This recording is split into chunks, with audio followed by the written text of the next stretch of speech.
नमस्कार, मैं राकेश परमार और आप देख रहे हैं महत्वपूर्ण मुद्दा।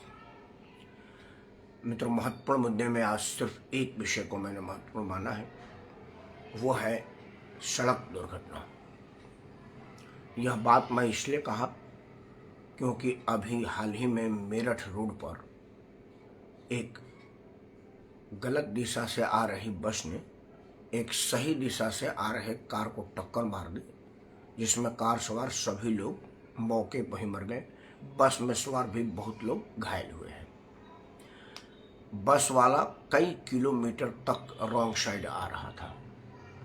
कहा जाता है कि नई हाईवे पर सीसीटीवी कैमरे लगे हैं और उसकी निगरानी के लिए लोग नियुक्त किए गए हैं। इन हाईवेज पर मार्शल्स रखे गए हैं जो कुछ कुछ दूरी पर यह मॉनिटर करते हैं कि कहीं कोई गलत लेन में ड्राइविंग या कोई ट्रैफिक नियमों का वायलेशन तो नहीं हो रहा है। दुर्घटना होने के बाद इन सब चीज़ों पर विचार होने लगते हैं कि क्या हुआ, कैसे हुआ, कौन जिम्मेदार, कौन जवाबदेह। और अंत में पुलिस कहती है अपने पीठ थपथपाए हुए कि हमने जिम्मेदार ड्राइवर को गिरफ्तार कर लिया है। मान लेते हैं कि वो ड्राइवर गिरफ्तार हो गया, लेकिन उसकी गिरफ्तारी से उसे फांसी भी अगर हो जाएगी तो वो जो 5-6 लोग मर गए उनका जिम्मेदारी कौन लेगा? क्योंकि एक आदमी के फांसी के बदले में 6 आदमी की जान साथ में गई है। यह नुकसान का सौदा है कि फायदे का सौदा है? तो क्या यह उचित ना हो कि कुछ ऐसा व्यवस्था किया जाए जिसमें ड्राइवर को गिरफ्तार करने की जरूरत ही ना पड़े? मतलब ड्राइवर लापरवाही ना करे और आवश्यकता ही ना हो उसकी गिरफ्तारी की, वो वायलेशन तोड़ने की हिम्मत ही ना कर पावे। इन विषयों पर जब आप विचार करेंगे तो आप पाएंगे कि इसके कई पहलू हैं और इसके लिए कई लोग जिम्मेदार हैं। सबसे पहले मेरी जिम्मेवारी बनती है जो कमर्शियल व्हीकल की बात कर रहा हूँ। देखिए, सड़क पर 3 तरह के वाहन चलते हैं। एक चलते हैं व्यवसायिक वाहन, एक चलते हैं निजी वाहन और एक चलते हैं निजी व्यवसायिक वाहन। व्यवसायिक वाहनों में 3 तरह के वाहन होते हैं। एक तो होती है बड़ी बड़ी गाड़ी, जैसे ट्रक, बड़े बड़े ट्रेलर, 30-30, 32-32, 64-64 चक्के के ट्रेलर होते हैं। हालांकि जो 64-65 चक्के के ट्रेलर होते हैं इससे दुर्घटनाएं बहुत कम होती हैं क्योंकि वो रेयर निकलते हैं सड़कों पर और बहुत प्रिकॉशन के साथ चलते हैं। ज़्यादातर दुर्घटना ये ट्रक वाले करते हैं। दूसरा व्यवस्था है प्रशासन और तीसरा व्यवस्था है हम और आप। मित्रों, कई बार देखा गया कि हम और आप भी रॉन्ग साइड को ऐसे चलते हैं जैसे ये कोई बहुत बड़ा अपराध न हो। हम लेन में ड्राइव नहीं कर सकते, हम जब मर्जी जहां घुमा देते हैं, बत्ती दाहिने तरफ घूमेंगे मुड़ जाएंगे बाएं तरफ में। इन सब वजहों से दुर्घटनाएं होती हैं। लेकिन एक चीज मैं यहाँ बड़ा जिम्मेवारी के साथ कहूँगा, सबसे बहुत जो महत्वपूर्ण कारण है दुर्घटना का वो है हमको ड्राइविंग लाइसेंस आसानी से मिल जाना या बिना ड्राइविंग लाइसेंस के भी हमको गाड़ी चलाने की छूट मिल जाना। दोनों ही जिम्मेदार, मतलब दोनों एक ही श्रेणी में आता है। जैसे मैं लाइसेंस बनाने गया और 500 रुपया दिया, लाइसेंस मेरे को हाथ में मिल गया, मुझे पता नहीं चला कि स्टीयरिंग पर बैठने की कोई जरूरत भी है। यहाँ तो विदेशी लोगों का पासपोर्ट बन जाता है, लाइसेंस तो बहुत छोटी चीज़ है। लेकिन पासपोर्ट जितना खतरनाक है उससे ज़्यादा खतरनाक यहाँ पर 600, 700, 1000, 2000 रुपये दे करके लाइसेंस बनाना है। क्योंकि लाइसेंस बनाने से क्या होगा कि आप लाइसेंस टू किल पा जाएंगे। अदर प्रेम नवदीदी जी को सादर पड़ा, क्योंकि मैं अगर गलत तरीके से लाइसेंस प्राप्त किया हूँ तो गलत तरीके से गाड़ी चलाऊंगा, क्योंकि गाड़ी चलाने का कानून का जानकारी तो मुझे है नहीं। मुझे यह बताया नहीं गया है कि गाड़ी को मोड़ने से पहले हमको पहले साइड मिरर में देखना होता है पीछे कोई आ तो नहीं रहा है, फिर बीच वाला मिरर में देखना होता है कि आ तो नहीं रहा, फिर पूर्णतः ये देखनी पड़ती है कि मैं स्टीयरिंग पर पूरा नियंत्रण रखा हूँ। अगर मैं साइड में काटना शुरू करूँगा तो कोई दूसरे को परेशानी तो नहीं पहुँचाऊँगा। यह हमने देखा नहीं क्योंकि यह हमको बताया नहीं गया, बेसिक ही हमको जानकारी नहीं हुई है। और यहाँ पर जिम्मेवारी आती है प्रशासन की। मैं दिल्ली में रहता हूँ। कॉमनवेल्थ गेम जब शुरू हुआ था, वो बार बार मैं उदाहरण देता हूँ जब भी सड़क दुर्घटनाएं होती है, तो हुआ क्या था कि हमने आधे सड़क मेहमानों को दे दिया था, क्योंकि उसी सड़क से खिलाड़ी आते जाते थे, विदेशी पर्यवेक्षक आते जाते थे, विदेशी पत्रकार आते जाते थे, देसी जो खेल संघ के अधिकारी थे आते जाते थे। तो आधी सड़क हमने उनको दे दिया था और आधी सड़क में हम चल रहे थे। उस पूरे कॉमनवेल्थ खेल के दौरान कहीं कोई दुर्घटना रिपोर्ट नहीं की गई थी, जबकि हमारे पास सड़कों की संख्या बिल्कुल आधी हो गई थी और ट्रैफिक वही था और किसी को कोई काम में दिक्कत न हुई। उसका कारण था कि पुलिस वाले सड़क पर थे, चूंकि विदेशी मेहमान सड़क पर थे इसलिए पुलिस की जिम्मेवारी बढ़ गई थी और उन्होंने थोड़ा सा ड्यूटी सख्त कर दिया था।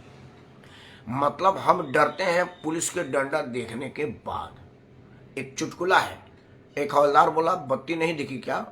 तो लड़का बोला नहीं बत्ती तो दिखी, आप नहीं दिखे, आप पेड़ के आड़ में खड़े थे। मतलब हम बत्ती नहीं देखते, हम पुलिस वाला देखते हैं कि पुलिस वाला है कि नहीं, तब हम पार कर जाते हैं। इसके लिए दो बहुत महत्वपूर्ण सुझाव मेरे पास है। आमतौर आपको पता है कि मैं कोई चीज को, मुद्दे को उठा कर नहीं, अपना जो समझ है उसका समाधान भी बताता हूँ।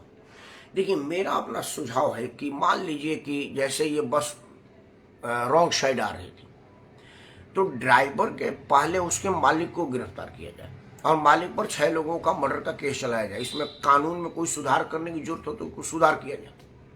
कहा जा सकता है कि भाई गाड़ी तो मैं चला नहीं रहा था, मैं नहीं, आप ही जिम्मेदार है, क्योंकि आपने अगर ड्राइवर को चाबी देने से पहले हिदायत दी होती कि मेरा 2 मिनट लेट हो जाए, लेकिन तुम उल्टी साइड में नहीं चलोगे, क्योंकि गाड़ी तो आप ही का चला रहा था और आपके डर से चला रहा था, इसीलिए आपके धमस के उसके दिमाग में प्रेशर थी भाई मालिक समय पर पहुंचने की कह रहा है। मैं ये इसलिए कह रहा हूं कि एक बार क्या हुआ कि कॉल सेंटर की गाड़ी बड़ी रॉन्ग साइड से एकदम ऐसे कट मारते उड़ते जा रही थी, तो मैं आगे उसको डिस्टर्ब करके रोका, बड़ा बहुत बेरुखी से बोला, मैं एक चीज बता, तू बेहुदा की तरह से गाड़ी चल रहा, अपने जान के साथ दूसरे की डालता है। बोला साहब एक दिन जरा मेरे मालिक को मिल के देखना। बोला क्या हो गया? बोला वहां से घड़ी देखते इतने बजे निकली और इतने बजे आ जाएगा। मैं बोला तो इसलिए देखता है कि बीच में तुम लोग 20-20 रुपए के सवारी उठाने लगते हो। तो क्या कर सर, कमाई तो करनी पड़ती है।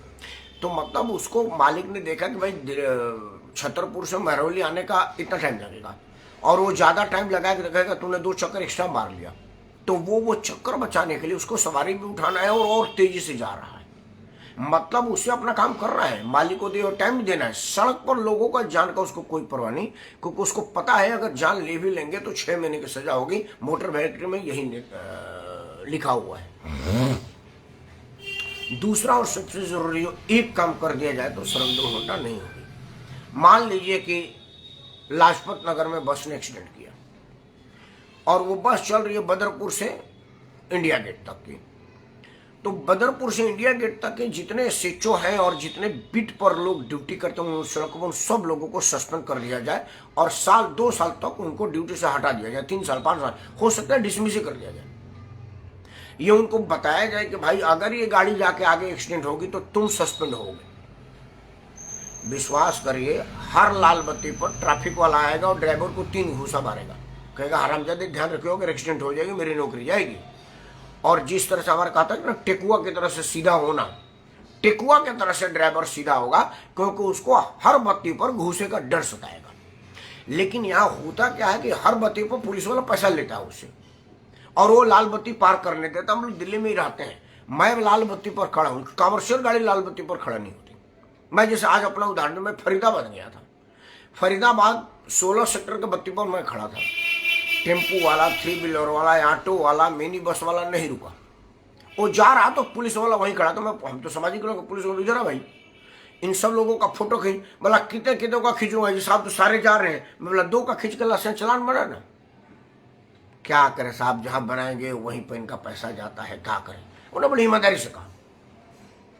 तो इस तरह की जवाबदेही जब जब तक देख होता हुआ प्रतीत हो, मैं उदाहरण देता हूं, उत्तर प्रदेश में योगी आदित्यनाथ के आने के बाद कोई पुलिस की भर्ती नहीं हुई है।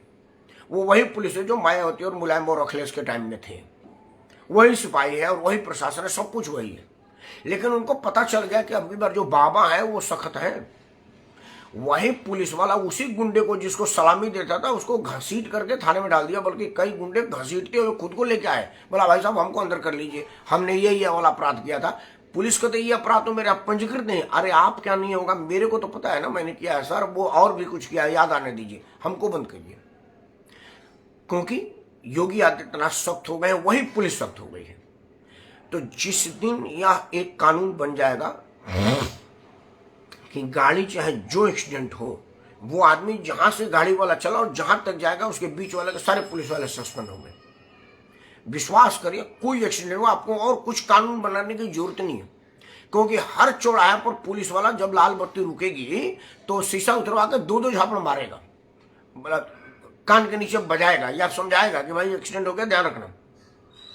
और दूसरा क्या है कि अगर किसी ने लापरवाही से जिग ड्राइविंग किया, वो सीसीटीवी में आया, उनका लाइसेंस परमानेंट कैंसिल कर दिया जाए। वार्निंग वाली बात है, उनको वार्निंग देकर के तो 1952 से लेकर कब तक हम लोग वार्निंगें दे रहे हैं, कहाँ सुधार आया? ये कुछ चीजें सख्त की जाए। नितिन गडकरी ने जब ट्रैफिक वायलेशन का चार्ज जगह से टेबल किया तो कई नेतागण उसका विरोध करने लगे। आज मरने वालों के साथ नेता की सिंपैथी कर रहे हैं और सरकार को जिम्मेदारी दे रहे हैं। मतलब हमारे देश में तो एक जितना राजनीति का दोगलीकरण हो रहा है, नहीं, इस पर रोक लगना चाहिए। आज अखिलेश यादव का बयान आया था कि सड़क पर लापरवाही से जान का जिम्मेदार कौन, और अगर वही उत्तराखंड सरकार उस बस वाले को के 2 एक्स्ट्रा चालान कर दे तो वही अखिलेश यादव कहेंगे कि बस मालिकों की विरुद्ध सरकार की सख्ती का जिम्मेदार कौन। मतलब दोनों ही बात उन्हीं ने बोलना है। तो नेताओं को तो वही करा, 2-3 चीजें जरूर कर रहा हूं। आप तो लापरवाह है, आपको तो जब तक पीछे डंडा नहीं लगेगा आप सीख ही नहीं सकते, क्योंकि हम लोग शराफत का भाषा समझे नहीं आता। शराफत का भाषा हमें आता ही नहीं। यह सख्ती से ही होगा, डंडे से ही होगा। तो पहला मैं बात कर रहा हूं, ये वीडियो में टैग करता हूं मुख्यमंत्री प्रधानमंत्री को, और कई बार मेरे वीडियो पर रेफरेंस भी आता है, चाहे लोग 4 देखें, लेकिन जिम्मेदार लोग देखते हैं। मैं उन जिम्मेदार लोगों को एड्रेस करके कह रहा हूँ, हैशटैग में उनको भी लगाऊंगा और वीडियो टैग करूंगा। सबसे पहली बात कि दुर्घटना जिस स्थान पर हो उस इलाके के ट्रैफिक पुलिस के इंस्पेक्टर डिसमिस हो। जितने सिपाही हवलदार उस रूट पर खड़े हो सारे के सारे डिसमिस हो। मतलब कोई सुनवाई का ऑप्शन अब ये नहीं हो कि जी रिवाइज हो, कोर्ट में जाएंगे, नहीं, इस मामलों में कोर्ट में कोई ऑप्शन ही नहीं। भाई ये पता चल गया भी लाजपत नगर में बस एक्सीडेंट किया, लाजपत नगर का एसएचओ की नौकरी, उस जैसी सूचना मिले एसएचओ साहब अपना बुरिया बिस्तर भाग के घर जावे, क्योंकि रिवाइज का कोई ऑप्शन दिया ना जाए। सीधे पार्लियामेंट में कानून बना जाए कि भाई सुनवाई किस बात का, एक्सीडेंट हुआ ना, आदमी मरे हैं ना, अब इसमें क्या सुनवाई, इसमें किस बात का सुनवाई। दूसरा कि जो गाड़ी, मान लीजिए कि मेरा गाड़ी और मेरा बेटा चला रहा है, तो मैं साथ में जेल जाऊं और बेटा भी जाए, क्योंकि मैंने गाड़ी दिया तो उसको समझा कर नहीं दिया कि तू ठीक से चलाओ। अगर कमर्शियल व्हीकल है तो कमर्शियल व्हीकल के मालिक का गिरफ्तारी पहले और ड्राइवर का बेशक बाद में हो जाए। और ड्राइवर मान लो 2-3-4 महीने के बाद छूट जाए, मालिक कभी नहीं छूटना चाहिए। तभी मालिक लोग ड्राइवर को रखने से पहले जांच करेंगे कि भाई तुझे ट्रैफिक नियम का जानकारी है, तू गाड़ी को ठीक से चलाता है, सड़कों पर जान की कीमत रखता है, तब जा करके होगा। और विश्वास करिए कि एक्सीडेंट नहीं होगा। लेकिन जिस देश में बांग्लादेश से बुला करके वोटर बनाए जाते हों, रेहानिया मुसलमानों के पक्ष में पूरी की पूरी राजनीति खड़ी होती हो, कीड़े मकोड़े की तरह से इंसानी जीवन की कीमत हो, वोट बैंक के आगे किसी को कुछ नहीं समझा जाता हो, मेरा बात कौन सुनेगा यह बात मैं समझ सकता हूँ। लेकिन लोग समझे ना समझे, मैं जब रात में सोता हूँ तो निश्चिंत सोता हूँ कि 10 बजे जो मैं आया था तो किसी तरह का बकवास नहीं किया था, उन्हीं विषयों पर विश्लेषण किया था जो बड़ी जरूरी था और जो लोग नहीं कर पाते हैं। मैं आपसे हाथ जोड़ कर प्रार्थना करता हूँ कि जान आपकी है और आपकी जान आपके लिए कीमती है। सरकार तो मुआवजा दे करके अपनी पीठ थपथपा लेगी, लेकिन 10,000, 5,000, 1 लाख, 2 लाख, 5 लाख से आपका परिवार कितना दिन तक पलेगा यह आप सोचिएगा। इसीलिए सड़क आपका है, जान आपकी है, इसीलिए सड़क पर चलने की जिम्मेदारी भी आपकी है, क्योंकि प्रशासन सो रहा है, वोट बैंक मजबूत कर रहा है। आप वोट बैंक बनना चाहते हैं कि परिवार का बैंक बनना चाहते हैं, यह आप पर निर्भर करें। सड़क पर सुरक्षित चले, आपका जान बड़ा बेशकीमती है। 84 लाख योनियों में भ्रमण करने के बाद यह मिला हुआ है, इसको सड़क पर कुचल करके मरने देना चाहते हैं या अपने तपोबल से मोक्ष की प्राप्ति करना चाहते हैं, यह आपके ऊपर छोड़ता हूँ।